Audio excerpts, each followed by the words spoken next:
কার্ডটা অবৈধ, তার রেশন কার্ড অবৈধ, তার স্বাস্থ্যসাথী অবৈধ, তার লক্ষ্মীর ভাণ্ডার অবৈধ, সে নিজেকে তো অনুপ্রবেশকারী মেনে নিচ্ছে। দ্বিতীয় প্রশ্ন হচ্ছে, আপনি যদি বাংলাদেশ থেকে এসেছেন তাহলে আপনার ডকুমেন্টস আছে, সে যদি বাংলাদেশে তার ডকুমেন্টস থাকতো সে দেশে আসতো কেন? সে তো শরণার্থী এসেছে। তাই এই দুটো জিনিস মিলিয়ে লোকে বুঝেছে এই পুরো জিনিসটাই বোগাস। তাই আশা করি যেই ওপার বাংলার লোকেদের ভুল বুঝিয়ে বিজেপি এই ভোটটা ছিনিয়ে নিয়েছিল, এবার কিন্তু তৃণমূলের পক্ষে।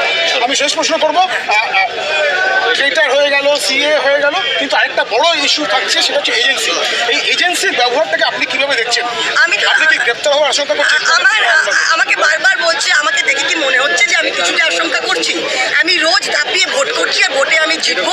আমি আমার কাজ করছি আর বিজেপির কথা ইডি আর সিবিআই তাদের কাজ করছে, তারা চালিয়ে যান, আমিও চালিয়ে যাবো। 9 বার তলবের পরেও অরবিন্দ কেজরিওয়াল না যাওয়ার জন্য তাকে গ্রেপ্তার করা হয়েছে।